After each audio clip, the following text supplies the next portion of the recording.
नमस्कार मित्रांनो, ITIला जे प्रथम वर्षाला विद्यार्थी होते त्यांचं आता दुसरं वर्ष सुरू झालेलं आहे आणि या दुसऱ्या वर्षामध्ये महत्त्वाचा टॉपिक जर म्हटलं तर जे मशीन्स असतात त्या मशीनमधील DC मशीन असतील किंवा AC मशीन असतील, हा मशीनचा पार्ट्स अतिशय महत्त्वाचा आहे आणि त्या मशीनमधील आपल्याला साधारणपणे DC मशीन्स या टॉपिकला फर्स्ट इयरमधून सेकंड इयरला जे मुलं जाणार आहेत त्यांच्यासाठी हा टॉपिक आपल्याला सुरू करायचा आहे. तर DC मशीन जर म्हटलं तर याच्यामध्ये DC मोटर येतात आणि त्याचबरोबर DC जनरेटर येतात. तर आपल्याला प्रथम DC जनरेटर जे असतात त्या DC जनरेटर बाबत काय करायचं आहे आपल्याला माहिती पाहिजे आहे. तर DC जनरेटर जर म्हटलं तर यामध्ये आपल्याला DC जनरेटरबद्दल एकदम डिटेलमध्ये या टॉपिकमध्ये आपल्याला माहिती पाहिजे आहे. बरेच जण DC जनरेटर किंवा अल्टरनेटर याच्यामध्ये बोलताना गफलत करतात. तर DC जनरेटर जे असतं या DC जनरेटरबद्दल एकदम आपल्याला डिटेल सविस्तर जर माहिती असेल तर आपल्याला ज्या वेळेस आपण भविष्यामध्ये पुढे इंटरव्ह्यूला वगैरे जातो त्यावेळेस नेमकं DC जनरेटर म्हणजे काय हे आपल्याला समजायला पाहिजे. तर या लेक्चरमधील आपला पहिलाच जो टॉपिक आहे, व्हॉट इज DC जनरेटर. तर the initial electromagnetic generator Faraday Dix was invented by British scientist namely Michael Faraday in the year 1831. म्हणजे 1831 मध्ये या DC जनरेटरची संकल्पना ब्रिटिश शास्त्रज्ञ फॅराडे याने काय केलेले आहे, मांडलेली आहे. A DC generator is an electrical device म्हणजे हे काय आहे, मशीन आहे used for generating electrical energy. Electrical एनर्जीची निर्मिती करण्यासाठी DC जनरेटरचा उपयोग केला जातो. The main function of this device is to change mechanical energy into electrical energy. म्हणजे या मशीनचा मुख्य उद्देश काय आहे, जे मेकॅनिकल एनर्जी म्हणजे यांत्रिक ऊर्जा जी असते ते यांत्रिक ऊर्जेचं रूपांतर इलेक्ट्रिकल ऊर्जेमध्ये करण्यासाठी या जनरेटरचा उपयोग केला जातो. Into electrical energy there are several types of mechanical energy sources available such as hand cranks, internal combustion engine, water turbine, gas and steam turbine. तर यांत्रिक ऊर्जा निर्माण करण्यासाठी आपण हँड क्रँक म्हणजे हाताने फिरवणाऱ्या एखाद्या याच्यापासूनही सुद्धा काय करू शकतो, यांत्रिक ऊर्जा निर्माण करू शकतो. गॅसमध्ये यांत्रिक ऊर्जा असते. त्याचबरोबर पाण्यामध्ये सुद्धा पाण्याच्या सहाय्याने सुद्धा आपल्याला काय करता येते, यांत्रिक ऊर्जा निर्माण करता येते. Generator provides power to all the electrical power. Electric motors main function of the motor is to convert electrical energy into mechanical energy. DC जनरेटरचा कार्य काय असतं तर मेकॅनिकल एनर्जीचं रूपांतर कशामध्ये करणं, इलेक्ट्रिकल एनर्जीमध्ये करणं. आणि DC मोटरचं कार्य काय असतं तर या इलेक्ट्रिकल एनर्जीचं रूपांतर मेकॅनिकल एनर्जीमध्ये करणं. हे दोन्हीमधील काय आहे, हा फरक आहे. Motors as well as generator have similar features. This article discusses an overview of DC generator. म्हणजे DC जनरेटर आणि DC मोटर यांच्या रचनेमध्ये कुठल्याही प्रकारचा फरक असत नाही. फक्त दोन्हीचं कार्य जे आहे ते कार्य कसं असतं, वेगवेगळं असतं. DC जनरेटर आपण DC मोटर म्हणून वापरू शकतो किंवा DC मोटरला जर आपण यांत्रिक ऊर्जा दिली तर त्यापासून इलेक्ट्रिकल एनर्जी आपल्याला काय होते, आउटपुटला मिळते. तर अशा पद्धतीने what is DC generator. DC generator म्हणजे काय ते आपल्याला इथं थोडक्यात आपल्यासमोर मांडलेलं आहे. त्यानंतर आपल्याला पुढचा जे टॉपिक जो आहे आपल्या लेक्चरमधला, तर यामध्ये जर आपण पाहिलं तर definition of DC generator. DC जनरेटरची व्याख्या. अ DC generator or direct current generator is one kind of electrical machine and the main function of this machine is to convert mechanical energy into DC म्हणजे direct current. Electricity, the energy alternation process uses the principle of energetically induced electromotive force. The DC generator diagram is shown below. म्हणजे या DC जनरेटरमध्ये काय केलं जातं, यांत्रिक ऊर्जेचं रूपांतर DC विद्युत ऊर्जेमध्ये केलं जातं आणि म्हणून याला काय म्हटलं जातं, DC जनरेटर. असं टू जनरेट करणं म्हणजे काय करणं, निर्माण करणं. आता AC सप्लाय जे निर्माण करतं त्याला आपण अल्टरनेटर म्हणतो. DC सप्लाय जे निर्माण करतं त्याला काय म्हटलं जातं, DC जनरेटर असं म्हटलं जातं. परंतु व्यवहारामध्ये आपण सर्रास पाहतो, टेक्निकल माणूस जरी असला तरी तो काय म्हणतो, जनरेटर आहे. परंतु जनरेटरचा खरा अर्थ काय होतो, निर्माण करणं. आणि मग जे मशीन AC सप्लाय निर्माण करेल त्याला काय म्हणा, अल्टरनेटर म्हणा. आणि जे यंत्र DC विजेची निर्मिती करतं त्याला काय म्हणायचं, DC जनरेटर असं म्हटलं जातं.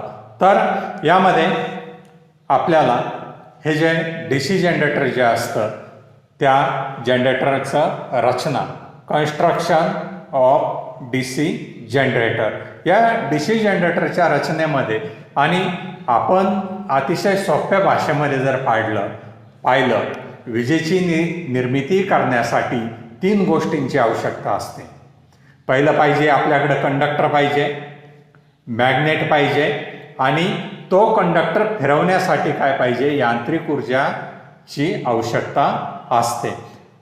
कंडक्टर कॉपरचा असेल, तो कंडक्टर आपण एखाद्या चुंबकीय क्षेत्रामध्ये हाताने जरी फिरवला तरी त्या कंडक्टरमध्ये काय निर्माण होणार आहे, विजेची निर्मिती होणार आहे.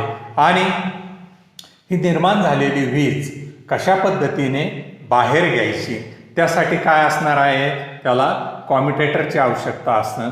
जर DC जनरेटर असेल तर कॉम्युटेटर असतं आणि अल्टरनेटर जर असेल तर काय असणार आहे, त्या ठिकाणी स्लिप रिंग असणार आहे.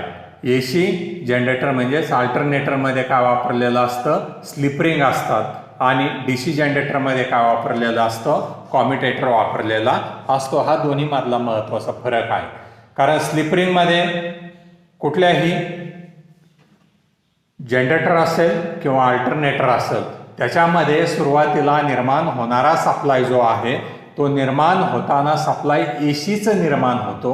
परंतु कॉम्युटेटरमुळे त्या ACचं रूपांतर DCमध्ये होतं आणि स्लिप रिंगमुळे जो निर्माण झालेला AC आहे तसा स्लिप रिंगच्या मार्फत आउटपुटला ब्रशेस मार्फत आपल्याला काय होणार आहे, तो ACच मिळणार आहे.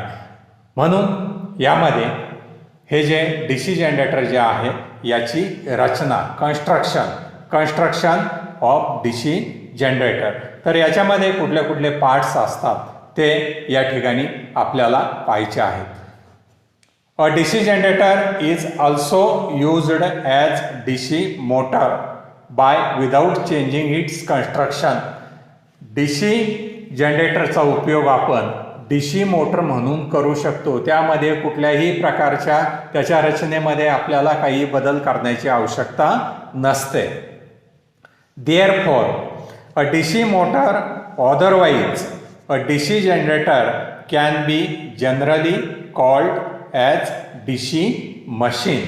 म्हणून जनरेटर असेल किंवा मोटर असेल दोन्हीलाही काय म्हटलं जातं? DC मशीन असं म्हटलं जातं. का DC मशीन असं म्हटलं जातं? आपल्या लक्षात आलं असेल का DC जनरेटर आणि DC मोटर या दोन्हीचीही रचना सारखीच असते. DC मोटर आपण DC जनरेटर म्हणून वापरू शकतो किंवा DC मोटर हे DC जनरेटर म्हणून वापरू शकतो आणि DC जनरेटर हे मोटर म्हणून काय करू शकतो? वापरू शकतो. म्हणून या दोन्हीलाही काय म्हटलं जातं? DC मशीन असं म्हटलं जातं. The construction of a 4-pole DC generator is shown below. This generator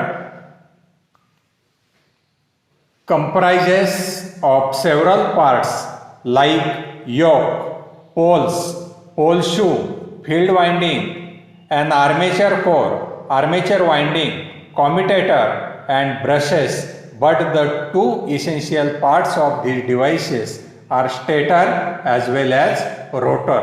दोन याच्यामध्ये महत्त्वाचे भाग आहेत, स्टेटर आणि रोटर. स्टेटर कशाला म्हटलं जातं? जो भाग स्थिर असतो त्याला काय म्हटलं जातं? स्टेटर असं म्हटलं जातं. आणि जो भाग फिरता आहे त्याला काय म्हटलं जातं? रोटर असं म्हटलं जातं.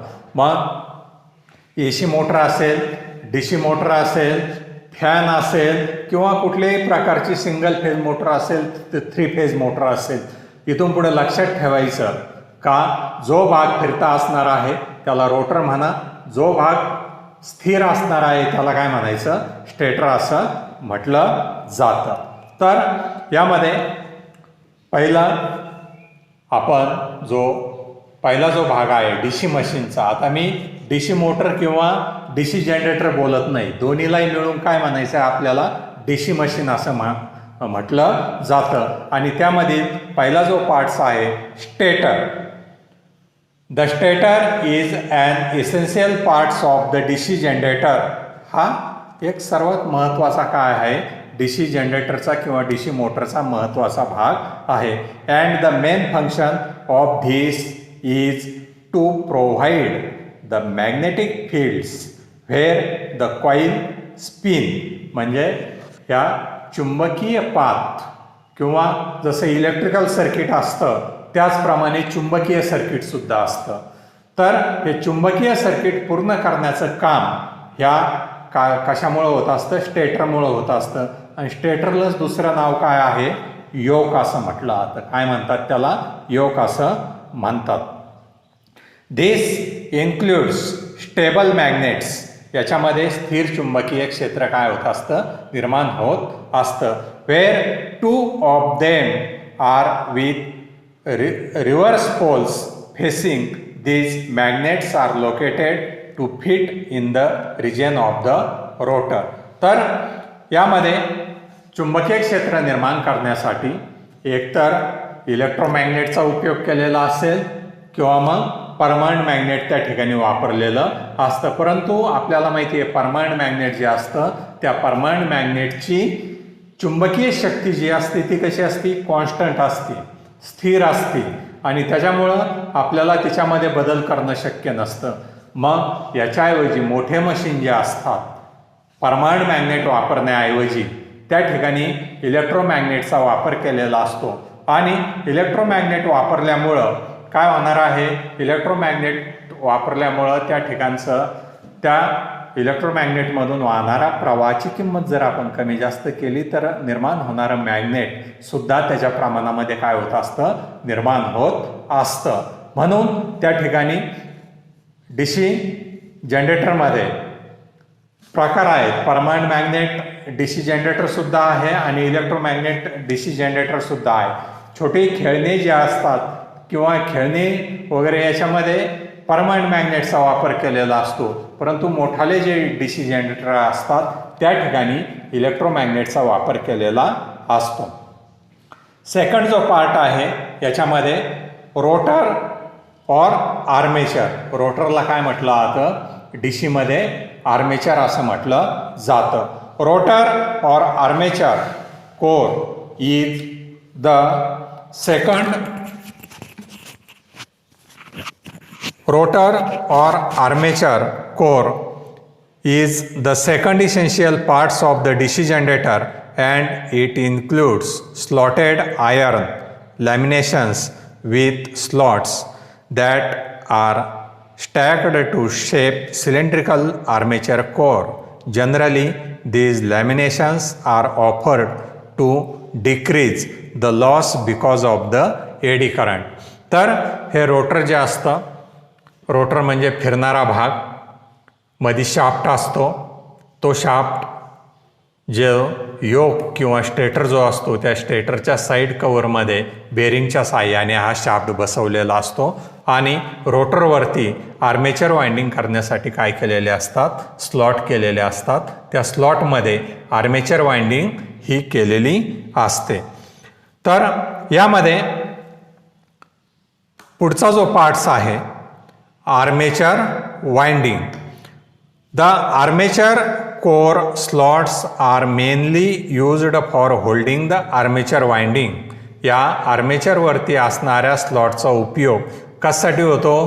ही आर्मेचर वाइंडिंग पकडून ठेवण्यासाठी होतो. आणि स्लॉट असतात त्याच्यामध्ये, ते जे स्लॉट जे असतात सिलिकॉन स्टीलचं स्टॅम्पिंग करून त्यामध्ये स्लॉट तयार केलेले असतात आणि त्या स्लॉटमध्ये ही आर्मेचर वाइंडिंग काय केलेली असते? फिटिंग करून त्या आर्मेचर वाइंडिंगचे कनेक्शन कॉम्युटेटर जे असतं त्या कॉम्युटेटरला केलेले असतात. तर अशा पद्धतीने यामध्ये आर्मेचर वाइंडिंग, मग जसं फील्ड वाइंडिंग असते त्याचप्रमाणे काय असतं? आर्मेचर वाइंडिंग असते. फील्ड वाइंडिंग ही कशावरती? स्टेटरवरती केलेली असते आणि आर्मेचर वाइंडिंग ही कशावरती केलेली असते? रोटरवरती केलेली असते. These are in closed circuit winding form and it is connected in series to parallel for inching the sum of produced current.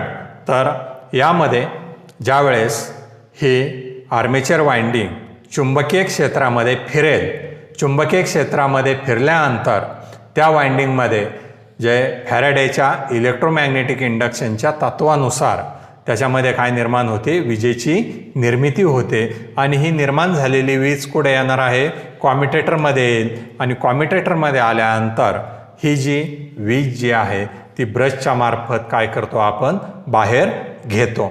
Second जो पार्ट आहे आपण स्टेटर किंवा त्याला काय दुसरं नाव आहे? योक. तर योक म्हणजे काय? Body. The external structure of the DC generator is yoke. DC जनरेटरचा बाहेरचा, सर्वात बाहेरचा भाग म्हणजे काय असतो? योक असतो. And it is made with cast iron. कशापासून तयार केलेली असते? याची बॉडी कास्ट आयर्नपासून तयार केलेली असते. Otherwise steel.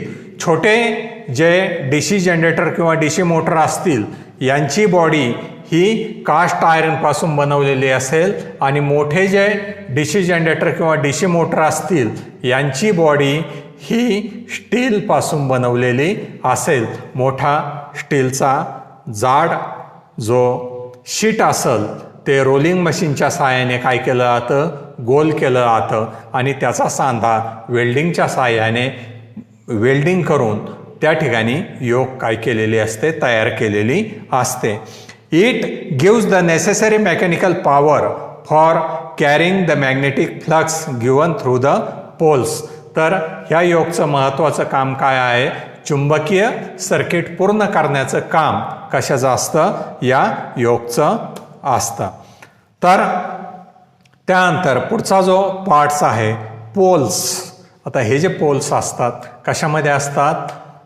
स्टेटरमध्ये असतात. योक ज्याला म्हणतो आपण त्या योकमध्ये हे फील्ड पोल जे असतात ते पोल काय केलेले असतात? फिटिंग केलेले असतात.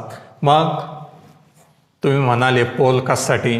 तर पोल हे यासाठी असतात, आपल्याला माहिती आहे याचं तत्वच जर पाहिलं आपण DC जनरेटरचं स्थिर चुंबकीय क्षेत्रामध्ये एखादा कंडक्टर फिरता ठेवला असता त्या कंडक्टरमध्ये काय निर्माण होत असते, विजेची निर्मिती होते.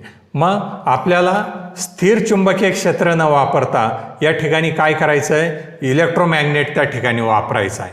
इलेक्ट्रोमॅग्नेट जर तयार करायचा असेल त्या ठिकाणी N पोल आणि S पोल जर तयार करायचा असेल तर आपल्याला कशाची आवश्यकता आहे, या पोलची आवश्यकता असते. आणि हे जे पोल जे असतात these are mainly used to hold the field winding. Field winding पकडून ठेवण्यासाठी कशाची आवश्यकता असते, पोलची आवश्यकता असते. Usually these windings are wound on the poles. ही जी वाइंडिंग जी असते ती कशावरती वाउंड केली जाते, पोलवरती वाउंड केली जाते.